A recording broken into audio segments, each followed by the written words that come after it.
కాసేపట్లో ఒక 5 నిమిషాల్లో మళ్ళీ తిరుమల జాయిన్ అవుతున్నారు.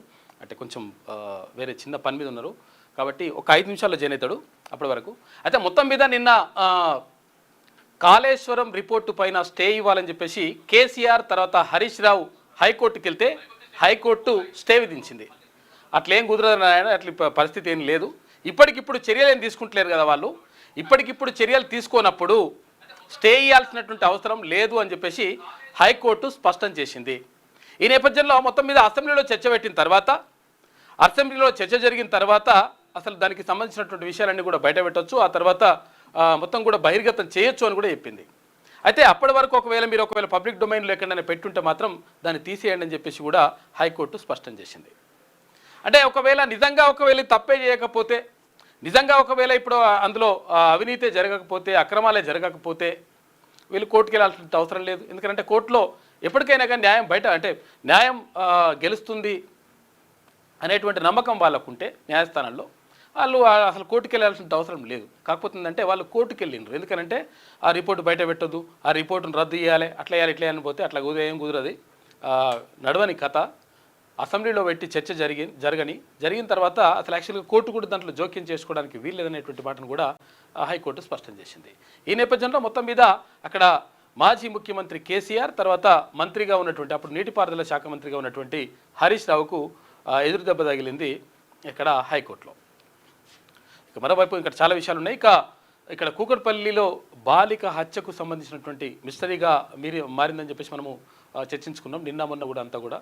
అయితే బాలిక పక్కింట్లో ఉండేటువంటి ఒక 15 ఏళ్ళ అబ్బాయి, 10వ తరగతి చదివేటువంటి అబ్బాయి, వాడు బ్యాట్ కోసం వీళ్ళ తమ్ముడి బ్యాట్ ఉందంట, ఆ బ్యాట్ కోసం బ్యాట్ను దొంగతనం చేయాలనేటువంటి ఒక ప్రణాళిక చేసుకొని, ఆ ప్రణాళికబద్ధంగా ఏం చేయాలి, ఒకవేళ అడ్డొస్తే ఏం చేయాలని చెప్పేసి అట్లా ప్రణాళిక చేసుకొని ఆ బాలిక చూసిండనే ఉద్దేశంతో బాలికను చంపేసినంట దుర్మార్గుడు. వాడు అట్లా జరిగిపోయింది అది. ఇక సిపిఐ జాతీయ ప్రధాన కార్యదర్శిగా పనిచేసిన 3 సార్లు పనిచేసిన సూరవరం సుధాకర్ రెడ్డి, నల్లగొండకు 2 సార్లు ఎంపీగా ఉన్నాడు ఆయన. తర్వాత తెలంగాణ ఉద్యమంలో కూడా కీలక భూమిక పోషించినటువంటి సూరవరం సుధాకర్ రెడ్డి నిన్న కన్నుమూశారు. అనారోగ్య సమస్యలతోటి బాధపడుతూ చనిపోయిందంట. 83 సంవత్సరాలు ఉంటాడు సూరవరం సుధాకర్ రెడ్డి. అయితే సురవరం ప్రతాప్ రెడ్డి వీళ్ళ పెద్దనాన్న, వీళ్ళ నాన్న వాళ్ళ అన్నయ్య. అయితే సురవరం సుధాకర్ రెడ్డి మొత్తం కూడా కమ్యూనిస్టు భావజాలంతో ముందుకెళ్ళినటువంటి వ్యక్తి. తర్వాత అందుకోసం మొదటి నుంచి కూడా లెఫ్ట్ భావజాలంతో పెరిగినటువంటి వ్యక్తి. లెఫ్ట్ భావజాలంతో మొత్తం కూడా జీవితాంతం కొనసాగినటువంటి సురవరం సుధాకర్ రెడ్డి నిన్న కన్నుమూశారు. ఇంకా చాలా విషయాలు మనం మాట్లాడుకుందాం. మాన్యదృష్టిలో ముందుగా ఈనాడు దినపత్రికను చూద్దాం. కనుల పండువ ఈటీవీ 30వ వేడుక అని చెప్పేసి 30 సంవత్సరాలు అవుతుంది. 1995లో ఆగస్టు 27న ప్రారంభమైనటువంటి ఈటీవీ 24 గంటల ప్రసారాలు ప్రారంభమైనాయి. ఆ తర్వాత ఇప్పటి వరకు 30 సంవత్సరాల నుంచి కొనసాగుతున్నాయంట. దానికి సంబంధించి ప్రత్యేకంగా వేడుకలు నిర్వహిస్తూ ఉన్నారు ఈటీవీకి సంబంధించి. ఎందుకంటే నేను కూడా ఈటీవీ ప్రొడక్టే, ఈనాడు జర్నలిజం స్కూల్ నుంచి ఈటీవీ నుంచే వచ్చిన నేను. ఇక్కడ ఈటీవీ 30వ వసంతాల వేడుక ప్రారంభ కార్యక్రమంలో ప్రముఖ దర్శకుడు కె రాఘవేంద్రరావు, అగ్రకథా నాయకుడు చిరంజీవి, రామోజీ గ్రూప్ సంస్థల CMD Kiran, Margadarsi MD Shailaja Kiran, Ramoji film city MD Vijayeshwari, ETV CEO Bapineedu తర్వాత సుజయ్ వీళ్ళందరూ కూడా పాల్గొన్నారు. మొత్తం మీద 30 వసంతాలు పూర్తి చేసుకున్న సందర్భంగా వేడుకలు నిర్వహిస్తూ ఉన్నారంట ఈటీవీ. తెలుగు నేలన తిరుగులేని చరిత్ర లిఖించిన ఈటీవీ 24 గంటల వినోదాన్ని పంచుతూ ప్రజల ఆదరాభిమానాలు చూరగొంటుంది. ప్రపంచవ్యాప్తంగా తెలుగువారి మనసుల్ని రంజింపజేస్తూ ఘనంగా 30 వసంతాలు పూర్తి చేసుకుందని చెప్పేసి ఈటీవీకి సంబంధించినటువంటి వార్త కనిపిస్తూ ఉంది. వాళ్ళు 30 ఏళ్ళు కంప్లీట్ అయిందంట. 1995లో స్టార్ట్ అయింది ఈటీవీ బీటీవీ. ఈటీవీలో చాలా ఇక అప్పుడు దూరదర్శన్ తర్వాత మనకు కొత్తగా పరిచయం అయినటువంటి ఛానల్ ఈటీవీ. జెమినీ ఉండేనా? జెమినీ యాక్చువల్గా పూర్తి వార్త ఛానల్ స్టార్ట్ అయింది మాత్రం ఈటీవీ. వార్తలు కాదు, ఈటీవీ. అది ఈటీవీ వేడుకలకు సంబంధించి 1995లో ఈటీవీ స్టార్ట్ అయింది. తెలుగు నేల తిరుగులేని చరిత్ర లిఖించిన ఈటీవీ 24 గంటల వినోదాన్ని పంచుతూ ఎంటర్టైన్మెంట్ ఛానల్ ఇది 30 సంవత్సరాలు పూర్తి చేసుకుంది. శాటిలైట్ టీవీ రంగంలో తనదైన ముద్ర వేసింది. కదిలేదిలే కదిలించేది మునుముందుకు నడిపించేదే కళ అని చెప్పేసి నడిపించేది కళ అని నమ్మిన మహర్షి రామోజీరావు. ఆయన కళలోంచి పుట్టింది ఈటీవీ. అయితే ఇక్కడ ఈటీవీ కంటే ముందు మనకు దూరదర్శన్ మాత్రమే దిక్కు. దూరదర్శన్ కంటే ముందు రేడియో దిక్కు. అంతే. రేడియోలో వార్తలు వస్తే రేడియోలో కూడా వ్యవసాయ కార్యక్రమాలు, చిన్నమ్మ పెద్దయ్య, ఏం చిన్నమ్మ బాగున్నావు అంటే జావును పెద్దయ్య మంచిగున్నా, ఏ మందులు కొడుతున్నావు ఈ పొలాలకి, ఏం చేస్తా ఉన్నావు, ఏ మందులు కొడతా ఉన్నారు, ఏం కథ అని వ్యవసాయదారుల కార్యక్రమాలు వచ్చేటి. తర్వాత దాంట్లో కూడా శ్రోతల కోరిక మేరకు ఒక పాట, ఈ పాటను కోరుతున్న వారు వివిధ భారతి వినోద ప్రసాదం, సిరిసిల్ల నుండి పలానాయన, రాములు, వెంకటేషు, శ్రీలత, ఇట్లా పేర్లు వాళ్ళ కోరిక మేరకు ఇప్పుడు ఈ పాట అని చెప్పి లెటర్ రాస్తే ఆ పాట ప్లే చేసేటోళ్ళు. అది రేడియోలలో వచ్చేది. ఆ తర్వాత ఈ ఇందిరాగాంధీ వచ్చిన తర్వాత టీవీలు వచ్చినాయి. ఇందిరాగాంధీ వచ్చిన తర్వాత టీవీలు ఎక్కడికి వచ్చినాయి అంటే గ్రామ పంచాయతీల కాడికి వచ్చాయి. గ్రామ పంచాయతీకి ఒకటి ఉంటుండే, ప్రతి గ్రామ పంచాయతీకి ఒక టీవీ ఉంటుండే. మా ఊరి గ్రామ పంచాయతీలో కూడా ఒక టీవీ ఉంటుండే. అందరికి పెట్టనీకి రాదు, అది అందరికి పెట్టనీకి రాదు. మళ్ళీ గంధం వీరమల్లంపనే పెట్టాలి. ఆయన పెట్టే టైంకి అంతా సాపలేసుకొని, శుక్రవారం వస్తే చిత్రలారి, కిట్టుగాడు, హిమబిందు, ఇది ఎక్కడైనా మహాభారతం, అలీఫ్ లైలా. రాత్రి కాగానే జర హిందీ ప్రసారాలు వస్తుండే, తెలుగు కొద్దిసేపు వస్తూ ఉంటుండే. సో పూర్తి స్థాయి దూరదర్శన్ కేంద్రం హైదరాబాద్ వారానికి ఒక సినిమా. ఆ సినిమా కూడా ఇప్పటిది కాదు, మళ్ళా కాంతారావు జమానా సినిమా వస్తూ ఉండే. దానిగా బీరిపోయి చూసే జనం అంతా ఇట్లా అంటే కొత్తగా ఆ పరిస్థితి ఉండే. అక్కడి నుంచి వెంటనే ప్రైవేట్ శాటిలైట్ ఛానల్స్ ఎప్పుడైతే వచ్చినాయో, వచ్చిన తర్వాత ఈటీవీలో కూడా కొత్తలో ఈ అంతరంగాలు సినిమా అంతరంగాలు అని వచ్చేది. ఈటీవీలో మనకంటే ప్రేక్షకులకు ఎక్కువ తెలుసు. ఈటీవీలో వచ్చిన సీరియల్స్ గురించి మీకు తెలుసా ఏమన్నా? మొగల్ రేకులు మొన్నటిదాకా నడిచింది. పెద్ద లీడర్ పోయి చూసేది మొగల్ రేకులు టైంకి. మొగల్ రేకులు, తర్వాత అంతరంగాలు, ఇంకేమేమో వచ్చేటి నాటికలు. ఈ ఉషా కిరణాలు, తిమిర సంహరణాలు, చైతన్య దీపా, నాగాస్త్రం అట, మౌన ప్రబోధాలు, ఉత్తరాగాలు, నిన్నే పెళ్ళాడతా, అన్నదాత వచ్చేది. అన్నదాత, అశ్విని, అన్వేషణ, అంతరంగాలు, చంద్రముఖి, ఇది కథ కాదు శాంతి నివాసం, అనంతరంగాలు సీరియల్ శరత్ బాబు. ఈటీవీ లేనిది ఆడోళ్ళు లేకుండే. ఈనాడు రామాయణం ఈటీవీ మీదనే మొత్తం. కొత్తగా వస్తే స్టార్ కలెక్షన్, జర బుసబుస అన్న గీతలు వచ్చిన ఎంతో, పిన్ని చక్రవాకం, మెట్టల సాబడి, మీరు అంతా ఎక్స్పర్ట్లు ఉన్నారు కదా. మనసు మమత, శక్తిమాన్, ఎండమావులు. ఇంకోటి దూరదర్శన్లో మొగిలి కాదు, అడవిలో ఒక అమ్మాయి అంటుండే, మోగ్లీగా జంతువులతో సోపం.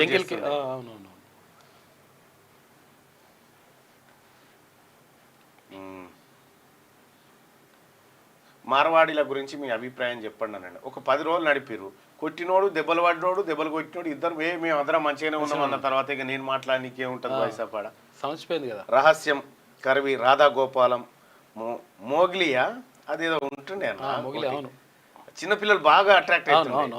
బూమ్ బూమ్ శకలక, పంచతంత్రం కథ, మోగ్లీ అట, మోగ్లీ. సో ఇవన్నీ అప్పుడు మన ఎంటర్టైన్మెంట్, అంటే మనకు ఎంటర్టైన్మెంట్ పంచినటువంటి ఇవి. అప్పటికి చిప్ సిస్టమ్ లేకుండే, రీల్ ద్వారానే రికార్డ్ చేసేటువంటి సిస్టమ్ ఉంటుండే. సో అట్లా మన అందరికి కూడా మోగ్లీ, పాడుతా తీయగా, పాడుతా తీయగా చల్లగా అని ఒకటి ఉంటుండే. ఒక్కొక్క దానికి ఒక థీమ్ సాంగ్ ఉంటుండే. అది అందరికి వస్తుండే ఇక ఆ పాట. అదే తిరుగుతుంది. పంచతంత్ర కథలు. అయితే ఈటీవీ న్యూస్ స్టార్ట్ అయిన తర్వాత అప్పుడు థండర్ రెడ్డి గారు ఏమంటాడు, మీకు దమ్ము ఉంటే జూబ్లీ సెలక్షన్ లో గెలవండి అని అంటా ఉన్నాడు. చూద్దాం ఎందుకు అట్లా అడగాలి మమ్మల్ని. మంచిదే, అట్లా మీరు అడగడం కూడా మంచిదే. అది మొదటి dance show, dance baby dance, dance baby dance Sudarshan అన్న పెళ్లి ప్రభాస్ అయిపోగానే పెట్టుకుందామని చూస్తున్నాం. బర్త్డే విశేష్ ప్రోగ్రామ్ ఉంటుండే, పంచతంత్ర, సో స్వాతి చినుకులు, ఇట్లా చాలా ప్రోగ్రామ్స్ ఉంటుండే. చాలా మంది జంగ్లీ బుక్ ఎస్, ఎండమావులు, సో చాలా వస్తుండే. చాలా మందికి ఎంటర్టైన్మెంట్ దొరికింది. ఆ తర్వాత జెమినీ వచ్చింది. జెమినీలో కూడా మర్మదేశం, పద్మవ్యూహం సీరియల్, కొత్త సినిమా పాటలని ఒకటి కార్యక్రమం వస్తూ ఉండే. సో ఇట్లా చిత్రలహారేమో మన దూరదర్శన్లా, చిత్రలహారి, ఆలిఫ్ లైలా, మరి వాళ్ళు ఉన్నారో లేరో కానీ అప్పుడు నూతన్ ప్రసాద్. అప్పుడు విషయం ఏంటంటే, నేను సీరియల్స్ వస్తుంటే నేను సీరియల్స్ అవి చూడకపోతుంటే అడ్వర్టైజ్మెంట్స్ చూస్తుంటే, మధ్యలో వచ్చే అడ్వర్టైజ్మెంట్ ఎప్పుడు వస్తుందా అని చూస్తుంటే, అడ్వర్టైజ్మెంట్ లో కొత్త కొత్త ప్రోడక్ట్లు, అడ్వర్టైజ్మెంట్ లో వచ్చేటువంటి అవన్నీ చూస్తూ ఉంటుంటే నేను. అప్పటికి విధి, జబర్దస్త్, ఇంకా గజ్వేల్లో డబుల్ బెడ్రూమ్లు వాస్తలేరు, అదో సీరియల్ అయిపోయింది. ఇప్పుడు ఇది కథ కాదు జీవితం అన్వేషణ, ఇట్లా చాలా చాలా న్యూస్ ఛానల్ ఇది. ఆ తర్వాత చాలా ఛానల్స్ వచ్చినాయి. అవన్నీ కూడా ప్రజల్ని ఎంటర్టైన్ చేసినటువంటి ఛానల్స్ అవన్నీ. సో ఒక్కసారి ఈ ఛానల్స్ రంగం నుంచి కొద్దిగా బయటికి వచ్చి ఈ ఛానళ్ళు చూసుకుంటా ఇటు మన జీవితాలు గడిపేసుకుంటూ పోయినాం కదా. మరి మన జీవితాలు ఎక్కడ ఉన్నాయి రాజకీయాలలో? ఒకసారి సౌత్ ఇండియా గురించి చాలామంది, ముఖ్యమంత్రి గారు కూడా సౌత్ ఇండియాకు అన్యాయం జరుగుతుంది అనేటువంటి చర్చలు చాలాసార్లు చేస్తూ ఉంటారు. సో ఈ సౌత్ ఇండియా సంగతి ఏంది, సౌత్ ఇండియాలో తెలంగాణ ఎక్కడ ఉంది, ఈ అంశాలు ఒకసారి తెలుసుకునేటువంటి ప్రయత్నం చేద్దాం. దక్షిణ భారతదేశం ఏంటి పరిస్థితి ఏంది? ఓసీ జనాభా ఎంత అంటే ఇలా అడవులుగా చూపించారు. ఇది కాదు రైట్గా, అంటే ఇది వీళ్ళ లెక్కల ప్రకారం. సో ఇక్కడ ఇది ఒక్కసారి క్లోజ్ చేద్దాం. ఎమ్మెల్యేలు అంట. ఇక్కడ తెలంగాణ రాష్ట్రం ఎక్కడ ఉంది? దక్షిణ భారతదేశంలో తెలంగాణ రాష్ట్రంలో ఉన్నటువంటి బీసీలు మాత్రమే ఎందుకు రాజకీయంగా వెనుకబడ్డారు? ఏ రాష్ట్రం పరిస్థితి ఎట్లా ఉంది? మన దక్షిణాది రాష్ట్రాల్లో ఉన్న అసెంబ్లీ స్థానాల పరంగా బీసీ ఎమ్మెల్యేల ప్రాతినిధ్యం ఏ రాష్ట్రాల్లో ఎట్లా ఉంది? మరి ఆ రాష్ట్రాల్లో ఉన్న బీసీ ప్రజానికం చైతన్యం చూస్తే మన తెలంగాణ రాష్ట్రంలో మనం ఎక్కడ ఉన్నాం? గత కొన్ని దశాబ్దాలుగా ఎట్లా అణచివేయబడుతున్నాం ఒకసారి చూద్దాం. దక్షిణాది రాష్ట్రాలంటే మనకు ఈ 5 రాష్ట్రాలు కనిపిస్తాయి: తమిళనాడు, కర్ణాటక, కేరళ, ఆంధ్రప్రదేశ్, తెలంగాణ. ఈ 5 రాష్ట్రాలలో మొత్తం అసెంబ్లీ స్థానాలు ఎట్లా ఉన్నాయి, జనాభా ఎట్లా ఉంది? తమిళనాడులో 7,21,00,000 మంది జనాభా ఉంటే, కర్ణాటకలో 6,11,00,000 మంది, కేరళలో 3,34,00,000 మంది, ఆంధ్రప్రదేశ్లో 4,94,00,000 మంది, తెలంగాణలో వీళ్ళు చెప్పిన లెక్క ప్రకారం 3,50,00,000 మంది కౌంట్ చేసిన వాళ్ళు. మొత్తం అసెంబ్లీ స్థానాలు వచ్చేసి తమిళనాడులో 234 ఉన్నాయి, కర్ణాటకలో 224 ఉన్నాయి, కేరళలో 140 ఉన్నాయి, ఆంధ్రప్రదేశ్లో 175 ఉన్నాయి, తెలంగాణ మొత్తం 119 ఉన్నాయి. ఇక్కడ ఓబీసీ ఎమ్మెల్యేలు ఎంతమంది ఉండాలి ఈ లెక్క ప్రకారం? తమిళనాడులో ఉన్న జనాభా, ఓబీసీ జనాభాకు 159 ఎమ్మెల్యే సీట్లు, 159 ఎమ్మెల్యే సీట్లు ఉండాలి 234లో. కానీ ఎంత ఉన్నాయి? 195 ఉన్నాయి. 195 సీట్లు ఉన్నాయి. ఇక్కడ తమిళనాడులో 234 అసెంబ్లీ స్థానాలలో ఓసీలు ఎంతమంది ఉన్నారు ఎరికేనా? ఓసీలు 5గురే ఓసీలు. బీసీలు 195 మంది ఉన్నారు తమిళనాడు అసెంబ్లీలో. మొత్తం తమిళనాడు అసెంబ్లీలో 195 మంది బీసీలు ఉన్నారు. ఇక్కడ కర్ణాటక తీసుకోరి, కర్ణాటకలో 224 సీట్లు ఉన్నాయి. ఇక్కడ 134 అసెంబ్లీ స్థానాలు బీసీలకు ఉండాలి, కానీ ఉన్నాయంతా 155 ఉన్నాయి. 134 బీసీలకు దక్కాల్సి ఉంటే 155 దక్కినాయి. ఇక్కడ 9 ఎక్కువ ఉన్నాయి, 9% ఎక్కువ వచ్చింది. తమిళనాడులో 15% ఎక్కువ. కేరళలో మొత్తం అసెంబ్లీ స్థానాలు 140. జనాభా ప్రకారం వాళ్ళకు బీసీలకు 63 దక్కాలి, కానీ 58 దక్కినాయి. కేవలం కొద్ది తేడా ఉంది, జస్ట్ 4% తక్కువ.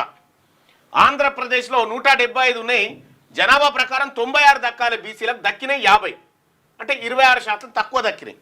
ఇక దరిద్రమైనటువంటి పరిస్థితిలో తెలంగాణ లెక్కలు చూస్తే, తెలంగాణలో 119 స్థానాలుంటే 67 స్థానాలు బీసీలకే దక్కాలి వీళ్ళ లెక్కల ప్రకారం. 67 కానీ 19 దక్కినాయి.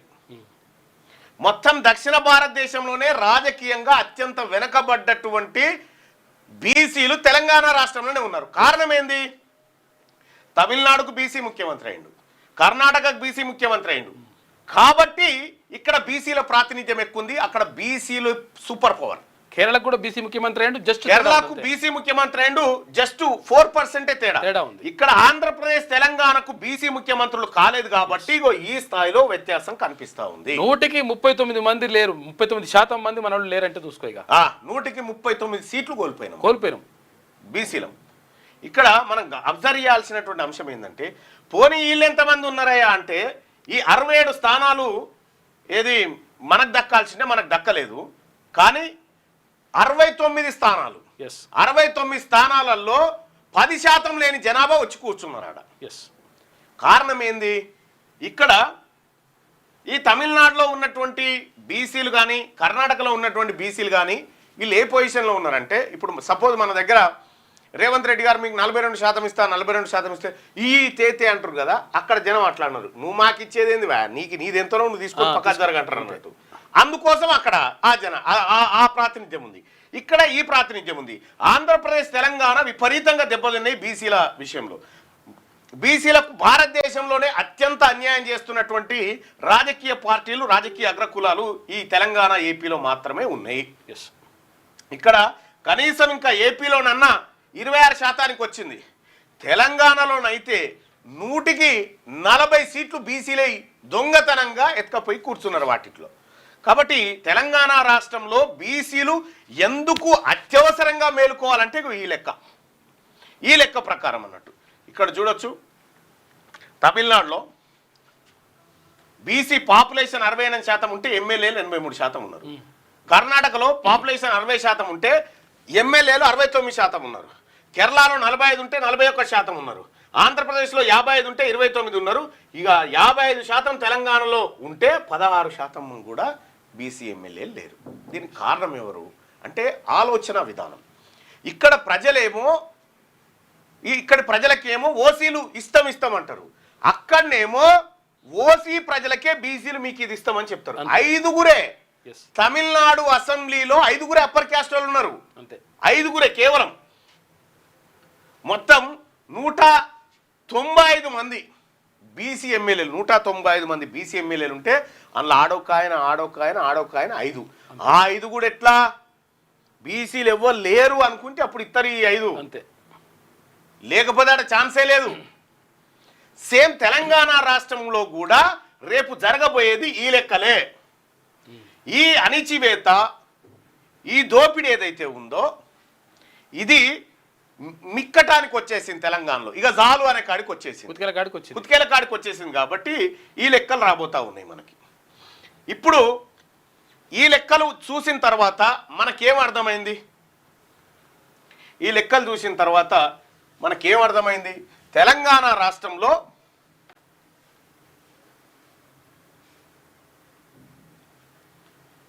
దూరదర్శన్ తర్వాత జెమినీ టీవీ, తేజ టీవీలో వార్తలు వచ్చేవి. ఆ తర్వాత ఈటీవీ వచ్చిందట. మేబీ కావచ్చు, అంత గుర్తు కూడా లేదు. ఒక బులెటిన్ వస్తుండ. అదే ఇంకా మీరు సీరియల్లకి బయటికి రాలే, నేరాలు ఘోరాలు కాడున్నారు. ఇంకా మీరు బయటికి రావాలి, రాజకీయం కాడికి రావాలి. ఇప్పుడు రాజకీయం కాడికి రావాలా బైసాబ్? ఈమాన్ సీరియల్ వస్తుందట. ఇక సీరియల్లకైనా బయటికి రారి, జస్ట్ ఆడు తీసుకపోతే కథం ఇంకా అన్ననే పడ్డారు, మళ్ళీ తెల్లుడే లేదు. ఇక దయచేసి ఇక్కడ తెలంగాణ రాష్ట్రంలో బీసీలు చాలా వేగంగా కొట్టాడాల్సినటువంటి పరిస్థితులు కనిపిస్తూ ఉన్నాయి.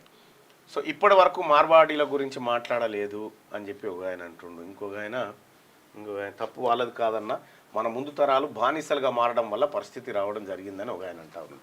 సో నిన్నటి దాకా జరిగింది కదా, ఇప్పుడు జరగాల్సింది ఏందనేది. ఉమ్మడి నల్గొండ జిల్లాలో మొత్తం బీసీలు 4 ఉన్నారు. ఉమ్మడి నల్గొండ జిల్లాలో బీసీలు 4 ఒకరే. బీర్లే తప్ప ఇంకా బీసీ ఆడున్నాడు లేరు, ఎమ్మెల్యేలే లేరు ఎవరుగా. ఇప్పుడు కాదు, మీరు చెప్తుంది గతంలో కావచ్చు. అటు ఎవరు కోదాడ కాడ యాదవ్, మలయ యాదవ్ ఉండే, నాగార్జున సాగర్ కాడ భరత్ ఉంటే,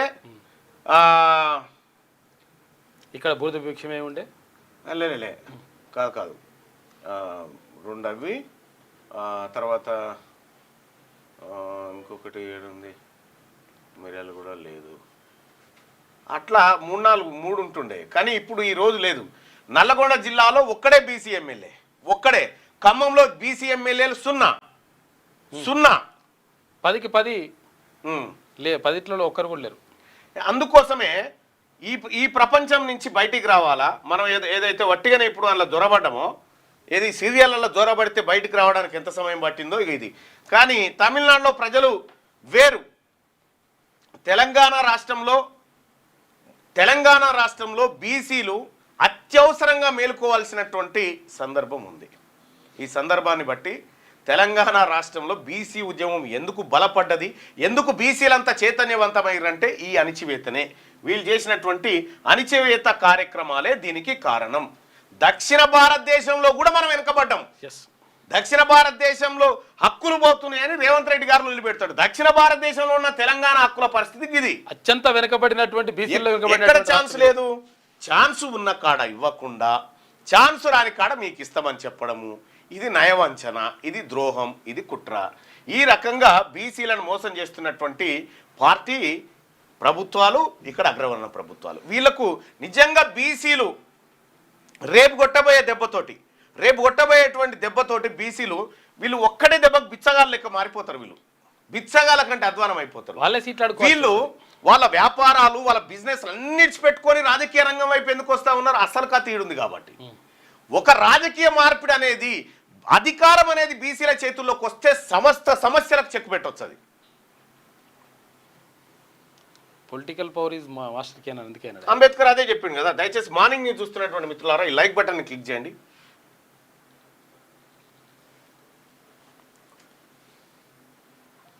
ఇంకా డిటెక్టివ్ అంతం కలంకిత శాంతి నివాసం జంగనా జర బయటికి రా, ఓ జంగిటేయి. ఏం లేదన్నా, మనం వేసుకుంటే మనం పిక్చర్ అంతే, 100% అదే అన్న. మా బ్రదర్ వీడియోలు అండ్ ఫొటోస్ ఎడిట్ చేస్తాడు, ఛాయిస్ ఉందా మన క్యూనిస్ లో అని చెప్పానంటాడు. అన్న మీరు పాదయాత్ర చేయాలి, ఏం చేయాలనో అవన్నీ చేస్తాం, అన్ని నడుస్తాయి. ఇబ్రాహీంపట్నంలో ఈరోజు ఉన్నదా అన్న మీటింగ్ చెప్పంటే ఇవాళ ఎక్కడిది? లేవు. ఇబ్రాహీంపట్నంలో ఆ లోకల్ వాళ్ళు పెట్టుకుంటున్నట్టున్నారు మాలోను. నారాయణఖేడ్. ఇది ఈటీవీకి సంబంధించినటువంటి అంశాలు.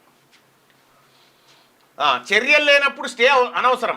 మధ్యంతర ఉత్తర్వులకు హైకోర్టు నిరాకరణ. కాళేశ్వరం కమిషన్ నివేదికను అసెంబ్లీలో పెట్టాలనుకున్నప్పుడు బహిర్గతపరిచి ఉండకూడదు.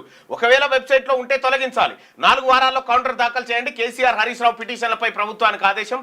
అసెంబ్లీలో చర్చించాకే తదుపరి చర్యలుంటాయని ప్రభుత్వం నివేదన చేసింది. ఇక్కడ కేసీఆర్, హరీష్ రావు ఇద్దరు కోర్టుకు పోయారు. ఏమని? ఇక్కడ చాలా ఇంట్రెస్టింగ్ పాయింట్ ఉంటుంది చూడరి. కేసీఆర్, హరీష్ రావు అండ్ గవర్నమెంట్ ఇప్పుడున్నటువంటి పరిస్థితుల్లో వర్సెస్ ఇక్కడ ఈ కాళేశ్వర నివేదిక కమిషన్లో కేసీఆర్ ముందున్న ఆప్షన్ ఏంది?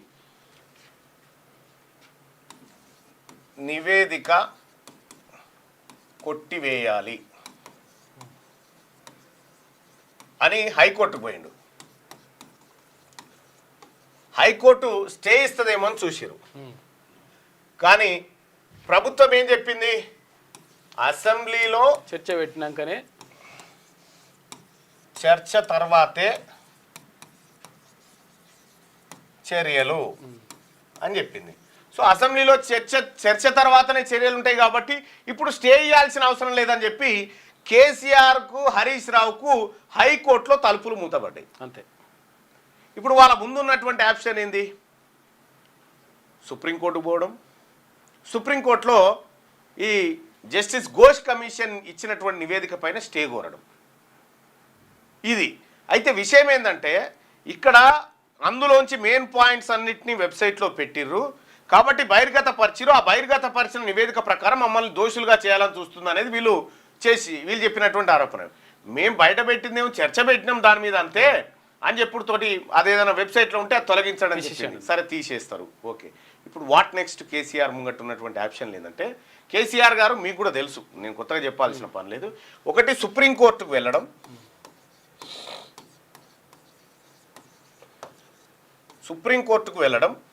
సుప్రీంకోర్టులో స్టే రాకపోతే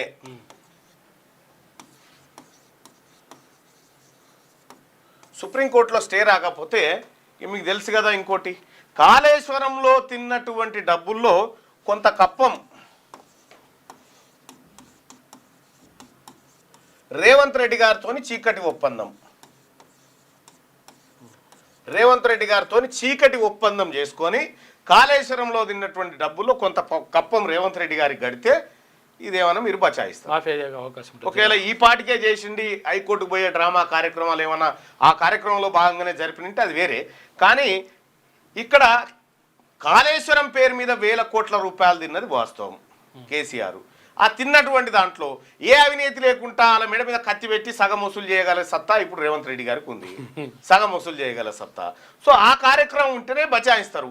ఇప్పుడు హైకోర్టు స్టే ఇచ్చినంత మాత్రాన కేసీఆర్ను హరీష్ రావును తీసుకుపోయి గుంజుకపోయి లోపటేసి కాదు, ఈ ఆప్షన్ ఉంది. ఇంకోటి ఉన్నది, ఏం మాట్లాడిండు మీకు మొన్న కనిపిస్తలేదా? రేవంత్ రెడ్డి గారు ఏమన్నాడు?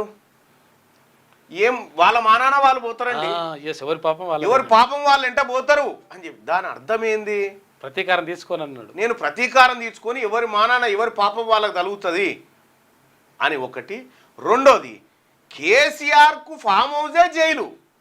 ఇంకా జైలు ఎందుకంటున్నానట్టు అంటే ఇక్కడ ఏదో డీలింగ్ జరిగి ఉంటుంది, ఇక్కడ ఏదో డీలింగ్ కార్యక్రమం పూర్తయి ఉంటుంది. కేసీఆర్కు జైలు ఎందుకు అంటాడు, ఫామ్ హౌసే జైలు అని చెప్తాడు, ఇక్కడ ఎవరి మానాన వాళ్ళు పోతారు అంటాడు. ఎంత అద్భుతమైన చాకచక్యమైన వ్యాఖ్యలు చూడండి ఇవన్నీ. అసలు వాస్తవం ఏంది, ఏం చెప్పాలి? ఎంతటి వారిని అయినా వదిలిపెట్టేది లేదు అవినీతికి పాల్పడితే అని చెప్పాలా. ఇప్పుడు వీళ్ళని జైల్లో వేయడం వల్ల రేవంత్ రెడ్డి గారికి ఏమన్నా వస్తుందా? ఏమీ రాదు. వీళ్ళని వేయకపోతేనే ఏమన్నా వస్తుంది. ఏమైనా వచ్చేది ఉంటే వీళ్ళని లోపల వేయకపోతేనే వస్తుంది. కాబట్టి మరి ఈ కార్యక్రమం ఏమైనా తెర మీదకి తెచ్చిర్రా, తెరసాటుకు జరిగిపోయిందా ఈ వ్యవహారం ఏందని చూడాలి. ఇంకా ఇన్డెప్త్గా అబ్జర్వ్ చేయాలి. ఎవరెవరిని కలిసి ఈ మధ్య కాలంలో చర్చోపచర్చలు ఎక్కడెక్కడ జరుగుతూ ఉన్నాయి, ఎవరెవరి మధ్య జరుగుతూ ఉన్నాయి అనేది తెలిస్తే దీని మీద పెద్దగా మనం ఎక్స్పెక్టేషన్స్ పెట్టుకోవచ్చు. సో ఇప్పుడున్నటువంటి తాజా చర్యల ప్రకారం అసెంబ్లీలో చర్చించిన తర్వాతే చర్యలు అని చెప్తా ఉన్నారు. అసెంబ్లీలో చర్చలకు ఎట్లాగో కేసీఆర్ గారు రారు. కేసీఆర్ గారు వచ్చి కాళేశ్వరం మీద మాట్లాడే పరిస్థితి ఉండదు. సరే వస్తాడు, వచ్చినాక మాట్లాడిన తర్వాత అసెంబ్లీలో వాడివేడి చర్చలు ఉంటాయి. ఉన్న తర్వాత నివేదిక సించివేత కార్యక్రమాలు కూడా బీఆర్ఎస్ పార్టీ చేస్తుంది. ఇవన్నీ జరుగుతాయి. కేసీఆర్ను హరీష్ రావును అరెస్టు చేసే అవకాశం ఉందా, లేకపోతే లోపాయకారి ఒప్పందాలు జరుగుతాయా? ఇది ప్రజల ముందు వస్తున్నటువంటి క్వశ్చన్. పబ్లిక్ ఏమనుకుంటున్నారు దీనిపైన? ప్రజలు ఏమనుకుంటున్నారు?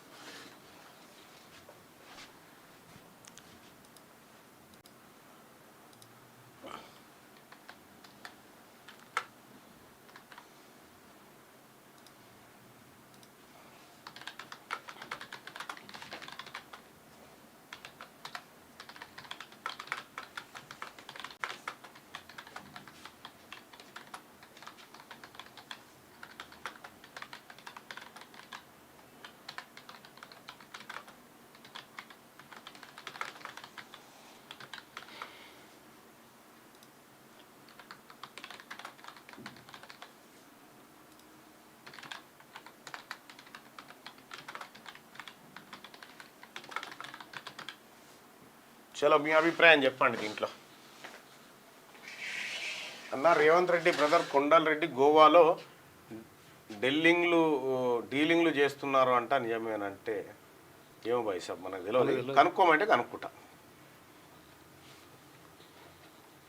కాళేశ్వరం స్కామ్లో కేసీఆర్ హరీష్లను జైలుకు పంపుతారా, లేదంటే కాంప్రమైజ్ పాలిటిక్స్ ఉంటాయా? జైలుకు పంపుతారనుకునే వాళ్ళు ఇక్కడ, కాంప్రమైజ్ పాలిటిక్స్ ఉంటాయనుకునే వాళ్ళు ఇక్కడ. మీ అభిప్రాయాన్ని తెలియజేయండి.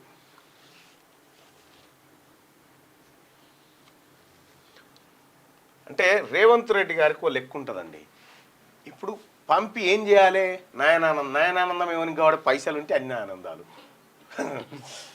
అసెంబ్లీలో చర్చతో నష్టం పిటిషనర్ల తరఫున సీనియర్ న్యాయవాదులు ఆర్యమ సుందరం, దామా శేషాద్రి నాయుడు వాదనలు వినిపిస్తూ నివేదికను అసెంబ్లీలో చర్చకు పెట్టడం ద్వారా దానికి సంబంధించి అన్ని అంశాలు ప్రతిరోజు మీడియాలో వస్తాయని, దానివల్ల పిటిషనర్ల పరువు ప్రతిష్టలు దెబ్బతింటాయని పేర్కొన్నారు. సెక్షన్ 8B 8C కింద వేర్వేరుగా నోటీసులు ఇవ్వకుండా పిటిషనర్లకు వ్యతిరేకంగా నిర్ణయాలు వెలువరించడం, వాటిని వెబ్సైట్లో ఉంచడం సరికాదు.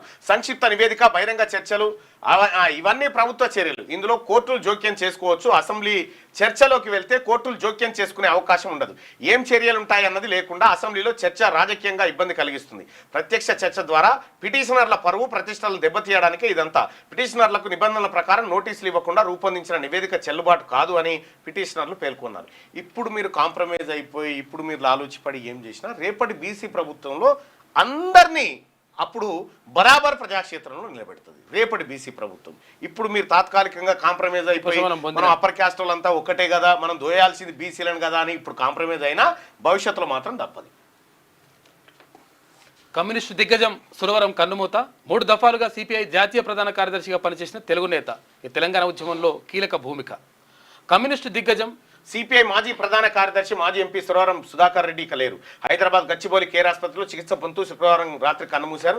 వయోభారానికి తోడు ఊపిరి తీసుకోవడంలో ఇబ్బందులు ఏర్పడడంతో ఆసుపత్రికి తరలించగా చికిత్స పొందుతూ మరణించారు. నగరంలోని మణికొండలో నివసిస్తున్న ఆయనకు భార్య డాక్టర్ బివి విజయలక్ష్మి, 2 కుమారులు నిఖిల్, కపిల్ ఉన్నారు. విద్యార్థి ఉద్యమాల నుండి జాతీయ రాజకీయాల దాకా ఎదిగిన ఆయన 3 దఫాలు సిపిఐ జాతీయ ప్రధాన కార్యదర్శిగా పనిచేసిన తెలుగు నేత. ఆయన కంటే ముందు చంద్ర రాజేశ్వరరావు సిపిఐ జాతీయ ప్రధాన కార్యదర్శిగా పనిచేశారు. సుధాకర్ రెడ్డి తండ్రి వెంకట్రామరెడ్డి స్వాతంత్ర సమయోధుడు కాగా సురవరం ప్రతాప్ రెడ్డి ఆయన పెదనాన్న. విద్యార్థి దశ నుంచే సుధాకర్ రెడ్డి 1942 నుంచి మార్చి 25న ప్రస్తుత జోగులాంబ గద్వాల జిల్లా ఉండవెల్లి మండలం కంచుపాడులో జన్మించారు. విద్యాభ్యాసం కోసం కర్నూలు వెళ్లారు. 15 ఏళ్ల వయసులో తమ పాఠశాలకు బ్లాక్ బోర్డులు శుద్ధ పుస్తకాలు కావాలని కోరుతూ జరిగిన ఆందోళనలో పాల్గొన్నారు. విద్యార్థి దశ నుంచే కమ్యూనిస్టు భావజాలం ఆయనను ఆకర్షించింది. తెలంగాణ ఉద్యమంలో సుధాకర్ రెడ్డిది కీలక భూమిక. మొదట్లో భాషా ప్రయుక్త రాష్ట్రాల ఏర్పాటుకు మద్దతు తెలిపిన సిపిఐ తర్వాత ప్రత్యేక ప్యాకేజీతో తెలంగాణ వెనుకబడుతనాన్ని తీర్చవచ్చని భావించింది. అయితే ఆ తర్వాత ప్రత్యేక రాష్ట్రం తప్ప వేరే మార్గం లేదని గుర్తించి పార్టీ వైఖరిని మార్చుకుంది. ఈ నిర్ణయం మారడంలో సుధాకర్ రెడ్డి ప్రధాన పాత్ర పోషించింది. సురవరం సుధాకర్ రెడ్డి గారు కన్నుమూసిరు.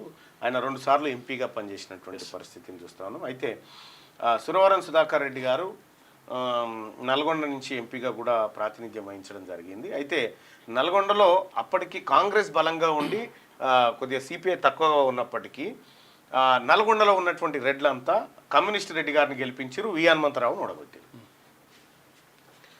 అంటే వాళ్ళు కలవడానికి క్యాస్ట్ ఒక్కటి ఉంటే చాలు, సింబల్తో పని లేదు, పార్టీతో పని లేదు. శునకాలకు వీధుల్లో ఆహారం పెట్టొద్దు, ఉల్లంఘించిన వారిపై చట్టపరమైన చర్యలు.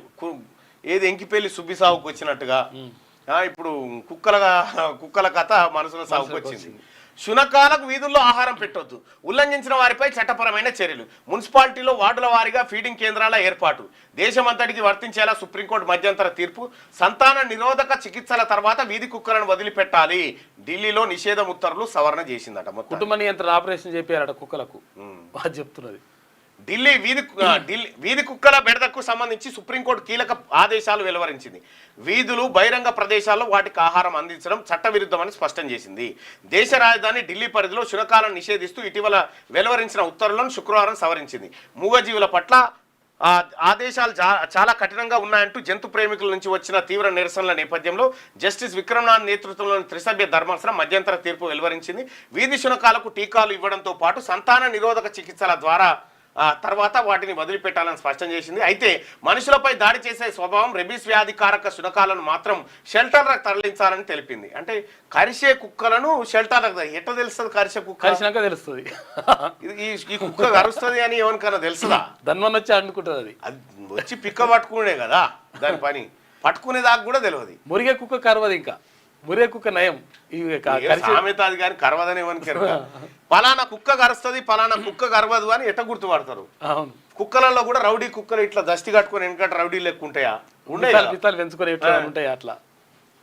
ఇక్కడ మనుషులపై దాడి చేసే స్వభావం రెబీస్ వ్యాధికారక శునకాలను మాత్రం షెల్టర్లకు తరలించాలని తెలిపింది. తీర్పును దేశ రాజధాని ఢిల్లీ పరిధిలోని ప్రాంతాలకే పరిమితం చేయకుండా అన్ని రాష్ట్రాలు కేంద్రపాలిత ప్రాంతాలకు వర్తింపజేస్తూ ధర్మాసనం ఆదేశాలు ఇచ్చింది. ఈ ధర్మాసనంలో justice Sandeep Mehta, justice N V Anjaria సభ్యులుగా ఉన్నారు. శునకాల సమస్యపై జాతీయ విధానం రూపొందించడానికి వీలుగా చేసిరట. మొత్తానికి కుక్కల తెలంగాణనే కాదు మొత్తం భారతదేశంలో కుక్కల జీవన ప్రమాణాలు, కుక్కలకు షెల్టర్ ఎట్లా, కుక్కలకు భోజనం ఎట్లా, కుక్కలు ఎక్కడ ఉండాలి, కుక్కల కుటుంబ నియంత్రణ ఆపరేషన్లు ఏంది, కుక్కల సంతానం ఏంది, కుక్కల్ని ఎట్లా చూసుకోవాలి, కుక్కల్ని ఎక్కడ ముద్దు పెట్టుకోవాలి, కుక్కలకు ఎట్లా ముద్ద పెట్టాలి, ఇవన్నిటి మీద ఒక జాతీయ విధానం మనుషులకు లేదు మనుషులకు లేదు, కుక్కలకు ఉన్నది. ఎందుకంటే ప్రతిరోజు ఆకలితో చచ్చిపోయేటోళ్ళ సంఖ్య భారతదేశం ప్రపంచంలోనే భారతదేశంలో ఎక్కువ ఉంది. ఆకలితో చచ్చిపోయే జనాలు, పౌష్టికాహారం లేక చచ్చిపోయే జనాలు. ఇంకొక అడుగు ముందుకేసి కర్ణాటకలో కాంగ్రెస్ పార్టీ ప్రభుత్వం ఏం చేసింది, బెంగళూరులో వీధి కుక్కలకు చికెన్ బిర్యానీ ప్రోగ్రామ్ తీసుకొచ్చింది. చికెన్ బిర్యానీ ప్రోగ్రామ్ తీసుకొచ్చింది. వారానికి 2 సార్లు చికెన్ బిర్యానీ అట వీధి కుక్కలకు. వాళ్ళకి ఎంత ఉండాలి అనేది కూడా క్వాంటిటీ కూడా లెక్కలేసి అందులో ముక్కెట్లు ఉండాలి, పావు కిలో ఉండన్నా, చెటాకు ఉండన్నా, అద్దపా ఉండన్నా, ఇది కూడా కుక్కల మీద ఇటీవల కాలంలో జరుగుతున్నటువంటి చర్చలు చూస్తూ ఉంటే వాస్తవానికి జనాలు కుక్కల కంటే ఎక్కువ కోతులతో ఇబ్బంది పడుతున్నారు తెలంగాణలో. ఈ కోతులు ఈడ బువ్వకుండా ఉంచలేవు, కూరకుండా ఉంచలేవు, అంతే సప్పుడు చేయకుండా వచ్చి తీసుకొని పోతాయి. అవి కూడా ఏది దానికి కూడా టేస్ట్ ఇవాళ మసాలా టేస్ట్ ఈ ఇంట్లో వస్తుందా ఆ ఇంట్లో వస్తుందా చూసిపోయి మరీ తెచ్చుకుని తింటున్నటువంటి పరిస్థితులు చూస్తూ ఉన్నాం. కుక్కలతోని సరే ఉండాల్సిన బాధ ఉన్నది, కానీ జంతు ప్రేమికులు కూడా ఉన్నారు. కానీ ఇక్కడ ఈ కోతులతోని విపరీతమైన బాధ ఉంది. కోతుల మీద ఒక విధానాన్ని రూపొందించండి, కుక్కల మీద విధానాన్ని రూపొందించినట్టుగా. విపక్ష నేతల్లో అత్యధికులు అవినీతి పరులే, జైలు లేదా బెయిల్పై ఉన్నవారే. అందుకే 130వ రాజ్యాంగ సవరణను వ్యతిరేకిస్తున్నారు. ఇండియా కుటుంబంపై ప్రధాని ఘాట్ వ్యాఖ్యలు చేసిండు. ఇక మొత్తం ఏ అవినీతి లేనటువంటి ప్రభుత్వం ఏదైనా ఉందంటే మీదే అని అనుకుంటాడు సారు. మొత్తం భ్రష్టాచారక బాపే. అదాని మీద ఎందుకు కేసులైనా అమెరికాలో ఎందుకు కేసులైనా అదాని మీద అలా మొత్తం అవన్నీ ఏది అప్పులన్నీ మనం ఏం లేదే, వీళ్ళు మీడియాను మేనేజ్ చేస్తున్నారు కాబట్టి ఇప్పుడు ఆగుతున్నాయి. ఇయ్యాల కాకపోతే రేపన్నా బయటపడేటి. 1623 వైద్యుల పోస్టుల భర్తీ సెప్టెంబర్ 8 నుంచి దరఖాస్తుల స్వీకరణ. ఇక సహస్రాన్ని చంపింది 10వ తరగతి విద్యార్థట. బాలిక తమ్ముడు చదివే పాఠశాలలోనే చదువుతున్న నిందితుడు క్రికెట్ బ్యాట్ చోరీ చేసేందుకు వచ్చి హత్య చేసింది. క్రికెట్ బ్యాట్ దొంగతనం చేసిన కాగితంపై ప్రణాళిక రాసుకొని మరీ వచ్చి బాలిక గుర్తించడంతో బయటపడేందుకు దారుణం. కుకట్పల్లి కేసును ఛేదించిన పోలీసులు. హైదరాబాద్ కుకట్పల్లిలో జరిగిన బాలిక సహస్ర హత్య కేసును పోలీసులు ఛేదించారు. హత్య అనంతరం ఓ బాలుడు కదలికలు అనుమానాస్పదంగా ఉన్నాయంటూ సాఫ్ట్వేర్ ఉద్యోగి ఇచ్చిన సమాచారంతో దర్యాప్తు చేశారు. సమీప అపార్ట్మెంట్లో నివాసం ఉండే 10వ తరగతి విద్యార్థి ఘాతుకానికి పాల్పడినట్టు నిర్ధారణకు వచ్చారు. 3 రోజుల ముందు నుంచే ఇంటర్నెట్లో దొంగతనం ఎలా చేయాలి, ఎవరైనా అడ్డొస్తే ఎలా తప్పించుకోవాలనే అంశాలు అన్వేషించడంతో పాటు అవన్నీ కాగితంపై రాసుకున్నాడని పోలీసుల విచారణలో తేలినట్టు సమాచారం. పోలీసులు స్థానికుల కథనం ప్రకారం సంగారెడ్డి జిల్లా ముత్యక్యాసారానికి చెందిన కృష్ణ రేణుకా దంపతులు కుకట్పల్లి సంగీత్ నగర్ లో నివాసం ఉంటున్నారు. వీరి కుమార్తె సహస్ర, కుమారుడు 8 ఉన్నారట. క్రికెట్ బ్యాట్ దొంగతనం చేసేందుకు అడ్డొచ్చిన ఈమెను చంపిపోయిందట. పోరడు చూసిందని చెప్పేసి ఎవరికైనా చెప్తుందని చెప్పేసి చంపేసినట. ఇంత ఘోరం జరిగింది. క్రికెట్ బ్యాట్ ఇక జ్వరాలతో విలవిల ఇందా ఇది మర్చిపోయారు అని చెప్పి దోమల బ్యాట్ ఇస్తుంది అలా ఆయనకు. ఇక వెలుగు దినపత్రికలో ఉన్నటువంటి వార్త చూద్దాం. కమ్యూనిస్టు యోధుడు సురవారం ఇక లేరు. అనారోగ్యంతో ఆసుపత్రిలో కన్నుమూసిన సుధాకర్ రెడ్డి. సిపిఐ జాతీయ ప్రధాన కార్యదర్శిగా కీలక బాధ్యతలు. నల్గొండ నుంచి 2 సార్లు ఎంపీగా విజయం. పార్లమెంట్లో కార్మిక స్థాయి సంఘానికి చైర్మన్గా సేవలు. సీఎం రేవంత్ రెడ్డి, సిపిఐ నేతలు ప్రముఖుల సంతాపం. అప్పుడు ఈయన సిపిఐ నుంచి చేస్తే కాంగ్రెస్ పార్టీలో ఉన్న రెడ్లంతా ఈయనకే సపోర్ట్ చేశారు. అదే కాంగ్రెస్ పార్టీ నుంచి పోటీ చేసినటువంటి బీసీలను ఓడగొట్టిరు వాళ్ళు. సిపిఐ అగ్రనేత సురవరం సుధాకర్ రెడ్డి 83 సంవత్సరాలు, ఆయన కన్నుమూత. ఇక 1623 స్పెషలిస్ట్ డాక్టర్లు పోస్టుల భర్తీకి నోటిఫికేషన్ విడుదలవుతుంది. తెలంగాణ వైద్య విధాన పరిషత్ పరిధిలో 1616 సివిల్ అసిస్టెంట్ సర్జన్ స్పెషలిస్ట్ పోస్టులు. ఇక టీజీఎస్ ఆర్టీసీ హాస్పిటల్లో 7 మెడికల్ ఆఫీసర్ స్పెషలిస్ట్ పోస్టుల భర్తీకి నోటిఫికేషన్ రిలీజ్ అయింది. ఈ కాళేశ్వరం రిపోర్టుపై స్టేకు నో. కేసీఆర్ హరీష్ కు హైకోర్టులో ఎదురుదెబ్బ. కమిషన్ నివేదికపై అసెంబ్లీలో చర్చించాకే చర్యలుంటాయని ప్రభుత్వం హామీ. అలాంటప్పుడు స్టే అక్కర్లేదని తేల్చి చెప్పిన కోర్టు రిపోర్టు కాపీని పబ్లిక్ డొమైన్ నుంచి తొలగించాలని ఆదేశం. సిఏ జస్టిస్ ఘోష్ కమిషన్ కు నోటీసులు. కౌంటర్ దాఖలకు 3 వారాల గడువు. ఆ తర్వాత వారంలోగా పిటిషనర్లకు రిప్లై కౌంటర్ ఫైల్ చేయాలని ఆర్డర్. విచారణ అక్టోబర్ 7కు వాయిదా. ఇక కేసీఆర్ గారు మీ ముంగట్టు ఉన్నటువంటి ఆప్షన్కి ఇది ఒక్కటే, పోయి సాటుకు పోయి ఖతం చేసుకొని రారి. ఎంత ఇస్తావో ఏమి ఇస్తావో అది చెప్పి అది ఖతం చేసుకొని రారి, వచ్చిపోతుంది. అది ఇక ఇవన్నీ ఈ కోర్టుకు పోయి కౌంటర్లు వేసుడు ఇదంతా ఏం నివేదిక బయటకు వస్తే తప్ప నివేదిక బయటకు వస్తే తప్ప మంచోలేనా మీరు సుధపూసలే కదా బయటకు వస్తే తప్ప మీరు చేసిన కథలన్నీ మొట్టమొదటిసారిగా ప్రజాక్షేత్రంకి వస్తాయి. ఒకవేళ నిజంగా అదే జరిగితే గ్రామానికి పంపిస్తారట. ప్రజల ప్రాణాలను పోవాలన్నా అనుమతి లేని కేబుల్స్ కట్ చేయాల్సిందే. రామంతపూర్ ఘటనపై హైకోర్టు సీరియస్ అయిపోయిందట. విద్యుత్ షాక్తో 7గురు మృతి చెందిన ఘటనకు బాధ్యులు ఎవరు? బాలుడు తన బర్త్డే రోజే తండ్రికి తలగొరిగి పెట్టాల్సిన దుస్థితి. దీనికి సమాజం సిగ్గుతో తలదించుకోవాలి. వైర్లతో స్తంభాలు బరువెక్కుతుంటే మామూలతో సిబ్బంది జేబులు బరువెక్కుతున్నాయి. నోట్లపై గాంధీ బొమ్మ కనిపిస్తుంది కానీ స్తంభాలపై వైర్లు కనబడవా అని ఫైర్. అనుమతులు లేని కేబుళ్లను వెంటనే తొలగించాలన్న ఆదేశం. విచారణకు 25 వాయిదా. కరెంటు పోల్ల మీద ఇంతింత తీగలు కట్టి ఇక దాని మీదనే పక్షులు, దాని మీదనే వైర్లు కట్ అయితే ఏడ బర్రమంటదో ఏడ తుర్రమంటదో ఏం అర్థం కాదు. కేబుల్లన్నీ దీని నిండనే. అది ఏది కరెంటు స్తంభాలు లెక్కుండే, కేబుల్ల స్తంభాలు లెక్కుంటాయి. కేబుల్ల స్తంభాల మీదనే కరెంటు వాళ్ళు వైరు గుంజుకున్నట్టుగా ఉంటుంది దాని మీద. అవినీతి పరులకు భయం. కేవలం 50 గంటల జైల్లో ఉంటేనే ప్రభుత్వ ఉద్యోగులు తమ ఉద్యోగాలు కోల్పోతున్నప్పుడు పీఎం, సీఎం, మంత్రులు మాత్రం పదవుల్లో ఎలా కొనసాగుతారని ప్రధాని నరేంద్ర మోడీ ప్రశ్నించారు. అవినీతి అంతం చేయడానికి కొత్త బిల్లులు తీసుకొచ్చామని, దీంతో అవినీతి పరులకు భయం పట్టుకుందని. 50 గంటలు జైల్లో ఉంటే సస్పెండ్ అవుతాడు, మళ్ళీ ఉద్యోగంలోకి. కానీ మన దుకాణం అది కాదు కదా. నక్సలిజానికి సుదర్శన్ రెడ్డి మద్దతుదారు అమిత్ షా అంటున్నాడు. ఇండియా కూటమి ఉపరాష్ట్రపతి అభ్యర్థి జస్టిస్ సుదర్శన్ రెడ్డి నక్సలిజానికి మద్దతు ఇస్తున్నారని కేంద్ర హోంమంత్రి అమిత్ షా ఆరోపించారు. ఆయన సల్వా జుడుంకు వ్యతిరేకంగా తీర్పు ఇవ్వకపోయి ఉంటే 2020 నాటికే దేశంలో నక్సలిజం అంతమై ఉండేదని అన్నారట. ఇక కరిచే కుక్కలనే షెల్టర్లో పెట్టాలి. ఎట్లా తెలుస్తుంది కరిచే కుక్కలు వీళ్ళకి? ఎట్లా గుర్తుపడతాం బైసాప్ ఈ కరిచే కుక్కలు? మీరు ఎట్లా గుర్తుపడతారు? ఎవరన్నా కలిసినాక తెలుస్తుంది కానీ ఫస్ట్ అయితే ఎట్లా తెలుస్తుంది కరిచే కుక్క? ఎట్లా గుర్తుపడతాం? ఇది కాళేశ్వరం స్కామ్ లో కేసీఆర్, హరీష్ రావులను జైలుకు పంపుతారా లేదంటే కాంప్రమైజ్ పాలిటిక్స్ ఉంటాయా? 170% మంది కాంప్రమైజ్ పాలిటిక్స్ ఉంటాయని చెప్తా ఉన్నారు. నా అంచనా ప్రకారం రేవంత్ రెడ్డి గారు గుణగణాలు అంచనా వేస్తే జరిగేది కాంప్రమైజ్ అని అనిపిస్తుంది. ఇక వాళ్ళను ఆధార్ ప్రామాణికంగా ఓటర్ లిస్టులో చేర్చండి. బీహార్ ఓటర్ల జాబితాపై ఈసీకి సుప్రీం ఆదేశం. ఓటర్ల పేర్లు సరిదిద్దే విషయంలో రాజకీయ పార్టీలకు బాధ్యత లేదా అని ప్రశ్న. ఈ 19 తారీఖు వరకు అలా ఆన్లైన్లో పెట్టాలని చెప్పింది. ఏమైంది? పెట్టిరా? పెడతాను పెట్టిండ్రు. 19 ఇవాళ 23 పెట్టినని చెప్పిండ్రు. మరి ఏమో మరి చూడాలి. ఆ 5గురిది ఆత్మహత్యే. మియాపూర్ ఘటనలో పోలీసుల అనుమానాలు. పెరుగన్నంలో ఎలకల మందు కలిపి తినడంతోనే మృతి చెందినట్టు పోస్టుమార్టం రిపోర్ట్. లక్ష్మయ్య అనారోగ్యం, రెండో అల్లుడు ఆర్థిక ఇబ్బందులే కారణమని భావిస్తున్న పోలీసులు. అర్ధరాత్రి తల్లిదండ్రుల ఇంటికి వచ్చి వెళ్లిన పెద్ద కుమార్తె పైన అనుమానం. అదుపులోకి తీసుకొని విచారణ చేస్తా ఉన్నారట. ఇదేందో పాపం. సహస్రాన్ని చంపింది పక్కింటి బాలుడే. వీటిన కుకట్పల్లి బాలిక మర్డర్ మిస్టరీ. నిందితుడు 10th class student. Web series లో క్రైమ్ మూవీలు చూసి చోరీకి స్కెచ్ ఎలా చేయాలనేది నోట్బుక్ లో రాసుకొని అమలు. దొంగతనానికి వెళ్ళినప్పుడు సహస్ర చూడడంతో మర్డర్.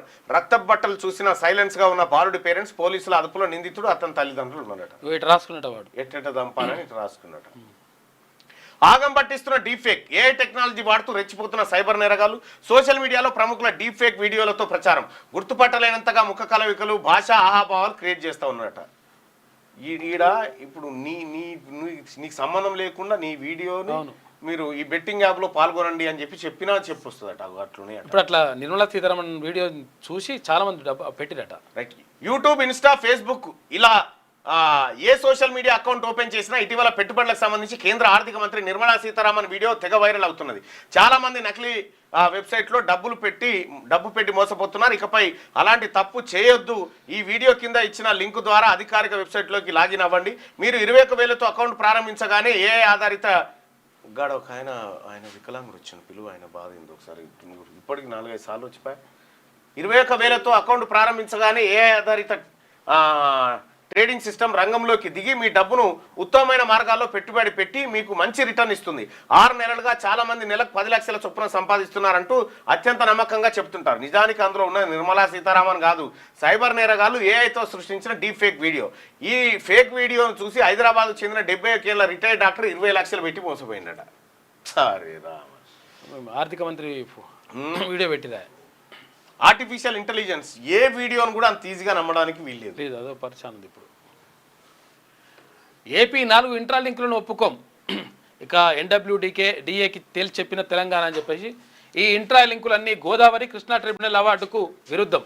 అయినా డిపిఆర్లు ఇవ్వాలని ఎలా అడిగారు? జేసీ లింకుతో తరలించేటువంటి 148 టీఎంసీల్లో 74 మాకు ఇవ్వాలి, అదనంగా 200 టీఎంసీలు వినియోగానికి అనుమతి ఇవ్వాలి, కృష్ణా బేసిన్లో 2 రిజర్వాయర్లు నిర్మించి ఇవ్వాలి. అయితే జీసీ లింక్ కన్సల్టేషన్ మీటింగ్ లో కోరిన రాష్ట్ర అధికారులు అంటూ ఒక వార్తను చూస్తా ఉన్నాం. ఇక్కడ ఎన్డబ్ల్యూడిఏకి తేల్చి చెప్పిన తెలంగాణ ఏపీ 4 ఇంట్రా లింక్లను మేము ఒప్పుకోమని చెప్పిందట.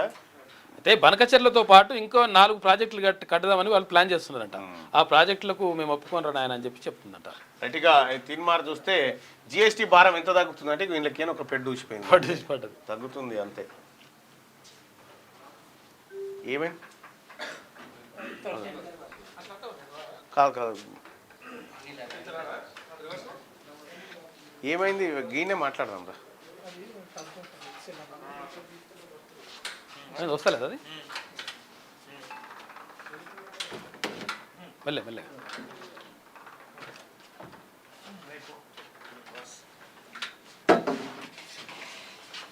మెల్లె మెల్లె మెల్లె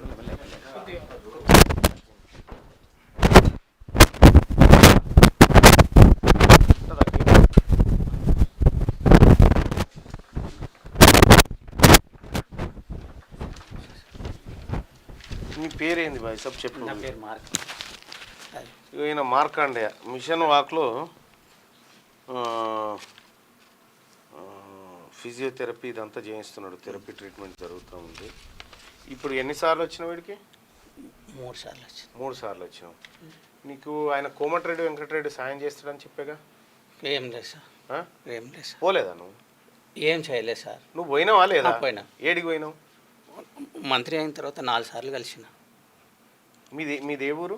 రామలింగగూడెం, నల్గొండ కాన్స్టిట్యూన్సీ, నల్గొండ తిప్పర్తి మండలం.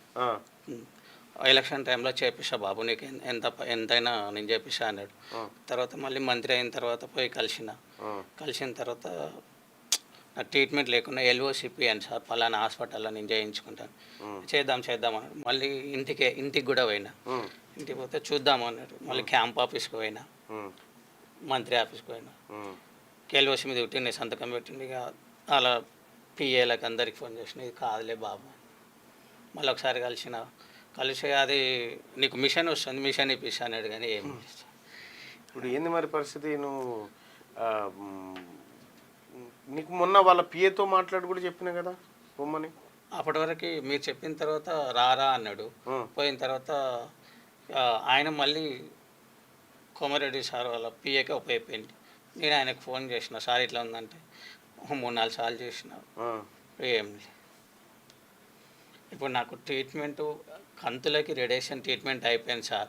ఇప్పుడు ఇది మిషన్ వర్క్ ఫిజియోథెరపీ ఉంది, అందులో చేయించుకుంటే పూర్తిగా నయమవుతుంది. ఒకసారి ఇప్పుడు ఒక 1 మంత్కి ఇట్లా చేశారు సార్. మిమ్మల్ని కలిసిన తర్వాత అక్కడ అందులో మేము ఒక భాస్కర్ రెడ్డి అని ఒక ఆయనకు చేయించింటి అప్పట్లో మిషన్ వాక్లో కదా. అప్పుడు ఆయనకి సిరిసిల్ల వాళ్ళది భాస్కర్ రెడ్డి అని ఆయనకు చేయించడం జరిగింది. ఈ కోమటిరెడ్డి వెంకటరెడ్డి గారికి ఏమో ఆయన అయిపోతుంది అంటాడు. ఈ మాటలే ఉన్నాయిగా అన్నీ.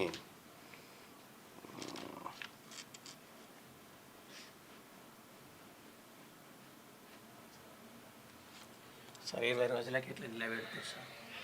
అయ్యి అది తెలుసు, అది నాకు అది చేసేది నాకు తెలుసు.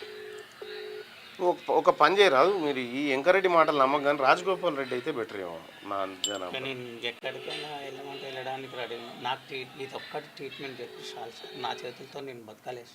4 సంవత్సరాల నుంచి ఇదే పోరాటం సార్ ట్రీట్మెంట్ గురించి. నాకు డబ్బులు అవసరం లేదు సార్, ఆడ ఒప్పుకుంటే చాలు. మేము ఒక పర్సన్కి కేటీ రామారావు ఇస్తాను మోసం చేసిండు. నాది కూడా కేటీఆర్ని కూడా కలిసినవా? రే మునుగోడు ఉప ఎన్నిక అప్పుడా? ఉప ఎన్నిక కాదు సార్, అయిపోయిన తర్వాత ఏమన్నాడు? నేను ఎవరిని డబ్బులు అడగట్లేదు సార్. ఎల్ఓసి ఇప్పియండి సార్, నేను పలానా దాంట్లో చేపిస్తాను అని చెప్పిన. అప్పుడు చేపిద్దాం అన్నాడు. ఇప్పుడు ఎల్ఓసి ఇస్తే అవుతుందా? నాకు కొటేషన్ వేసుకొచ్చిన కాదు, ఎల్ఓసి ఇస్తే అవుతుందా? వాళ్ళకి అమౌంట్ పడిపోతుంది కదా సార్. నాకు ట్రీట్మెంట్ రెడీ అవుతుంది. నేను ఎల్ఓసి ఇస్తా అంటే ఆ ఎల్ఓసి అంటే అది కేవలం నిమిషం వరకే వస్తుందని అంటారు. సపరేట్గా ప్రత్యేకంగా పెట్టేయాలని. ఎవరితో పెట్టియాలా? ఆర్థిక శాఖ మంత్రి అయినా సీఎం అయినా ఇప్పుడు సీఎం ఒక ఇద్దరికి ఇచ్చింది సార్ ఆపత్కి ఎప్పుడు ఇబ్బంది ఉన్న వాళ్ళకి ఎవరు లేరు నాకు నాకు బిల్కుల్ ఫ్యామిలీ నేను అదే బేస్ మీద రాస్తాను, నేను లెటర్ రాస్తాను ముఖ్యమంత్రి గారు. అట్లనే పర్లేదు సార్ నాకు అదొకటి చేపిస్తే ఇంకో ఇది చేపిస్తాను నేను ఆ ఎల్ఓసి ఒకటి ప్రిపేర్ చేస్తాను రెగ్యులర్గా నిమిషకైతే అందరికీ సార్ కానీ ఇది ఏంటంటే స్పెషల్గా మీరు తెలిసి మిషన్ వాక్ తెలుసు. ఇక్కడ భాస్కర్ రెడ్డి అని మేము ఒక ఆయనకు చేయించినాం ట్రీట్మెంట్, కొన్ని నెలల పాటు చేయించినాము, అర్థమైందా? సో సిరిసిల్ల ఆయనకు చేయించిన పాపం ఆయన నెంబర్ కూడా నా తను మిస్ అయినట్టుంది. ఆయన అడ్వైస్ తీసుకుంటే బెటర్ ఏమో, ఆయనకు మొత్తం నడుమే పోయిండే, నడుము పోతే చేయించినాం. కేటీ రామారావు 12 లక్షలు ఇస్తాను మోసం చేస్తే 12 లక్షలు 9 లక్షలు ఇస్తాను మోసం చేస్తే ఇక్కడికి వస్తే మేమే ట్రీట్మెంట్ చేయించినాం. అయితే నీకు కూడా ఈ దీనికి సంబంధించి ముఖ్యమంత్రి గారికి నా తరఫున రాయమంటే నేను రాయడానికి సిద్ధంగా ఉన్నాను సార్. అట్లయితే ఇంకా నాకు పర్లేదు సార్, నేను ఎవరు కాడిపోండి నాకు వాళ్ళకి బిల్లు ఓకే చెప్పేసి చాలు సార్, నాకు వాళ్ళు ట్రీట్మెంట్. సరే ఇక నువ్వేం బొక్క ఎంకరేజ్ తానా ఒట్టియే మాటలు ఫోన్ సార్ ఒట్టిదే ఉరుకులాట ఉత్తచాట అయిపోయా పిచ్చోడా అంటాడు, అయిపోయా పిచ్చాడా నువ్వు ఇంటి పోయి వరకాల మిషన్ ఇంటికాడ ఉంటుంది ఫోన్ చెప్పి దాదాపు ఒక 10-12 వేలు కిరాయి పెట్టుకునే పోయినా సార్, నా వల్ల అది హైదరాబాద్. ఆయన ఇంకా 10-12 వేలు కిరాయి అయింది ఆయన దగ్గర పోతే. అవును సార్, నేను నల్గొండ నుంచి రావాలి. సరే ఓకే, ఇప్పుడు నేను హైదరాబాద్లో ఉంటాను. ఓకే మార్కండే, మనం ఏదైనా ప్లాన్ చేద్దాం దీని మీద. సరే ఓకే, ఇక ఇట్లుంటుంది కోమటిరెడ్డి వెంకటరెడ్డి గారి హామీ, ఆయన చర్యలు. యాన్నో ఒక తాన కారు ఆపుతాడు, ఎవరికో 1-2 వేలు ఇచ్చినట్టు వీడియో తీపిస్తాడు, కథం ఓ దేవుడు వీరుడు సూర్యుడు అని. ఎందుకు ఈ డంబాచారాలు వెంకరెడ్డి గారు? నీ కాన్స్టిట్యున్సీలో ఉన్నటువంటి క్యాండిడేట్ బాధపడుతుంటే ఇన్నిసార్లు నీ దగ్గర తిరిగితే పట్టించుకున్న పాపాన పోలేదు. ఇప్పటికైనా అబద్ధాల మాటలు బంద్ చేసి జర ఏమన్నా అక్కడికి వచ్చి ముచ్చట చెప్పు. 7 లక్షల టైంలో మీకు 20 లక్షలైన పర్లేదు చేపిస్తా. కేటీఆర్ సార్ కూడా మాట ఇచ్చిపోయినంటే దొంగ పడుకోవాలి, అలానే ఉంటాను.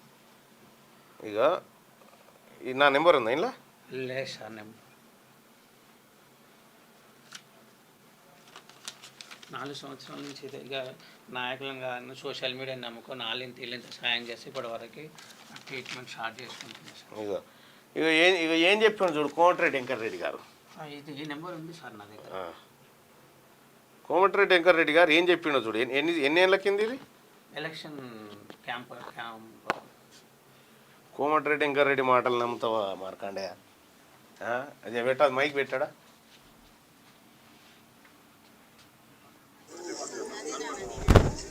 ఆగాడ విక్కే మాకు ఉంది.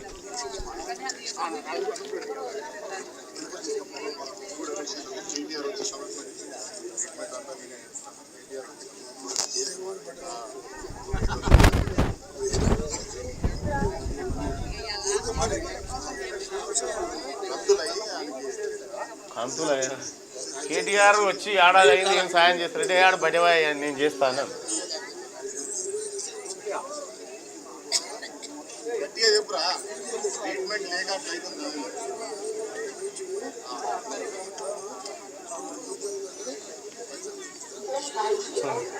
అదా 25 లక్షలు పైసలు నీకు ఇస్తే చేపించుకోవాలని చెప్పి అవతల పడ్డాడు. పత్తలేడు ఇప్పుడు, కాదు లేదని ముచ్చటే లేదు. ఏ చూడు ఇప్పుడు అయిపోతుంది అని అంటాడు. ఇప్పుడే గంటన్నరలో నువ్వు ఏ వర్కాలు ఆనే ఉంటుంది మిషన్ అని చెప్తాడు. ఈ ఉప్పల్ ఫ్లైఓవర్ దసరా వర్కాలు అయిపోతుంది అని చెప్పాడు. ఏ దసరా అని చెప్పలే కదా నేను అని మళ్ళీ అంటాడు. తర్వాత ఇదో బాధ వచ్చింది. కూర్చోపో మార్కండే పోయి కాదు అలా నమ్మకి ఇక అయిపోయింది వాళ్ళ కథ. వట్టిదే ఓట్ల డ్రామా వాళ్ళది. ఈ రకమైన ట్రీట్మెంట్లు ఉంటాయి వాళ్ళ దగ్గర. మంత్రి గారు ఇక చెప్పుమంటే ముచ్చట చెప్పుమంటే అప్పటికప్పుడే నీ పొడుగు నాతోటి చెప్తాడు ముచ్చట.